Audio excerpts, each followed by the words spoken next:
How did this all come about? When I was in college at Indiana University, as a rite of passage, I jumped off of a 70-foot cliff into water. And in this process, and I was doing it to show how smart I was, right, because I was graduating. But what happened was I hurt my back. I didn't land on my back, but I kind of hit in a way where I jammed my back. And I was 21 years old, and I figured, you know what, whatever's wrong is going to get better. I hurt myself growing up, broke bones, but the pain always kind of went away. So I figured whatever happened, the pain's going to go away. And it went away for a while, but it came back. And when it came back, it was worse. It was worse to the point that I was stabbing pain in my back and then pain down my legs. And I'd done MRIs, and I'd tried different treatments. And at that point in time, I decided I would be a chiropractor. My father's a chiropractor. He treated me. I got better. So I figured I'd be a chiropractor. And then while I was in the chiropractic college, I started having more problems with my back. And it was a problem that never really went away. Eventually, I graduated, and I bought a clinic in Countryside. It was the first clinic. And I started treating people with back pain. As a chiropractor, by your very nature, that's what you do. You treat back pain. And I had back pain, and I was treating people with back pain. And what I noticed was not only was my back pain not going away, but I had about 20% of my patients, their back pain wasn't going away either.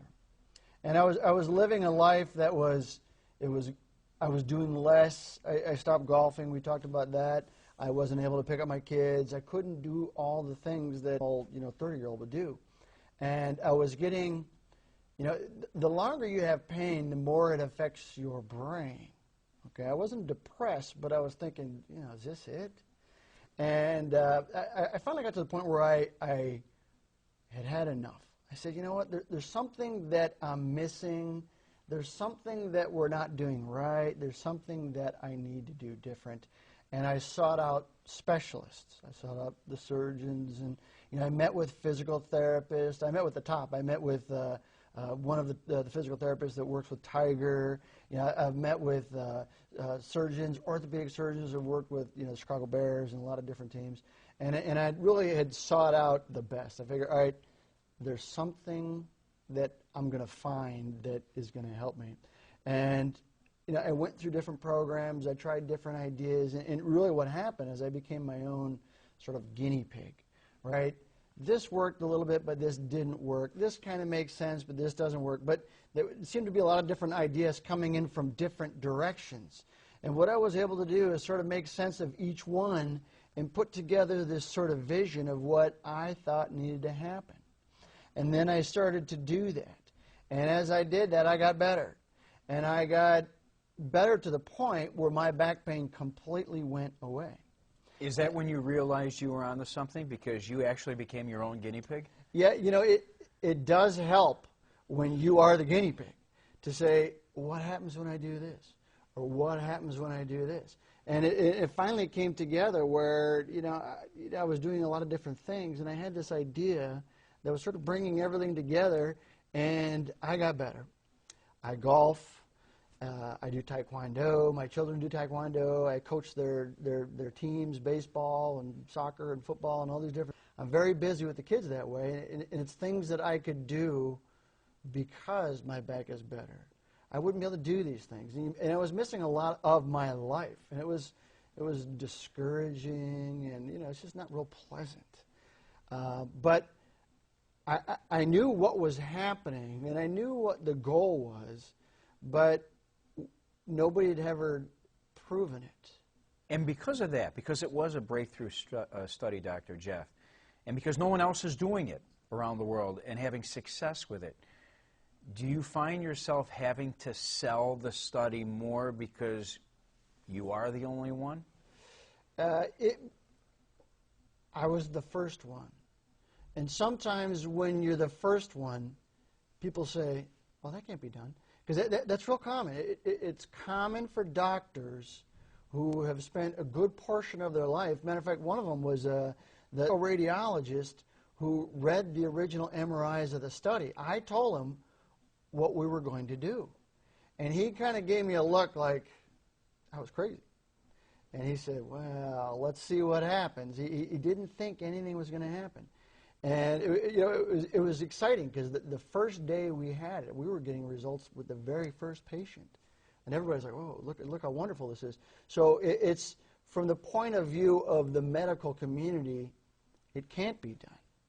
And because that's the point of view, I tell them, and they think, well, we're not so sure, but we show them the results, and it changes the way they think.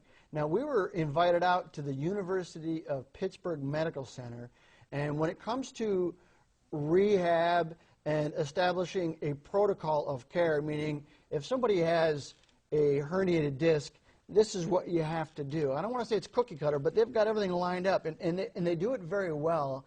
And when there is a protocol, University of Pittsburgh Medical Center establishes the protocol. They are the gold standard, as we say in the industry, for protocol of care. And they heard about what I did, and they invited me out to speak. And this is a big institution, right? And I wasn't really sure what they wanted, and what I got from them was, from their point of view, the way that they look at spinal care, this was not ever a possibility in their own mind. So all the protocol they ever had established didn't include rehydration of the disc because from their point of view it couldn't be done. So they came to ask me what was happening because it was really sort of a change in the paradigm of the way they think. And they wanted to, and we went through everything, and we were able to demonstrate that this is what was happening. And they said, well, it's unbelievable. This is change everything. They said that. It was really sort of an eye-opener for me because they brought me in there because it was a change in their paradigm. Now, what we discovered early on in our study was some patients would get more hydration than others. And some discs wouldn't rehydrate at all. And it was from this not getting the effect that we wanted that we started looking at other things. And we started looking at the technology to identify which vertebrae are moving and which ones aren't, which is part of the technology that came from NASA. We have that device that now we can identify which vertebrae are moving. And what we found was if the vertebrae aren't moving, when we do our process, they won't rehydrate. So we have the ability to identify which vertebrae are not moving, and we also have the ability to move by using this device that is used by NASA to get the vertebrae to move a little bit. It doesn't hurt, and we can get rehydration of the disc. So then we looked at all these other variables, saying, well, what happens when the muscles are out of balance? And what happens when the nervous system's out of balance? And what happens when people have bad posture? These are the four variables that we use. It's these four variables that we were able to identify by doing the MRI study, that these are the four variables that will load the pressure on the disc. You release those four variables, the disc rehydrates, problem goes away, spine is stable.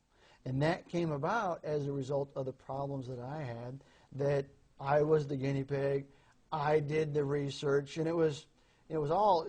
in the beginning, it was very self-serving. Like, I care a lot about my patients, but I also care a lot about me. Mm-hmm. And the fact that I can't live this life, and that is why we do what we do, and that is why we did the study, and that is where we are and what we've become. And it's from these things now that we're saving people from surgery, and it has a little bit to go back to this change in paradigm. It's patients are offered this only option of surgery because from the point of view of their doctors, what I'm saying really hasn't been done before, so they don't quite understand it, but they understand surgery. So, if you've got the herniated disc or you've got stenosis or you've got the back pain that won't go away, and you've tried everything, your doctor's going to say, do the surgery. And that's part of why we do this educational process, to let people better understand what's happening, why it's happening, and what they can do about it. And it's a lot like if you had and you went to the dentist and he said, well, the only way to fix this is to do a filling in the tooth. And what we've done is we've developed this ability to regrow the disc, which is like, you know, if a dentist was to develop the ability to regrow the tooth. Well, you know, the first time you hear that, you think, well, nobody ever did that before. And that's kind of what we've done. And it's from this sort of fact-finding, searching mission that I was on. And, you know, I was thinking about it all day, every day, because that's what I did for a living. So I had the opportunity to meet more people and maybe to spend more money to develop this protocol. And that's where we are and what we do.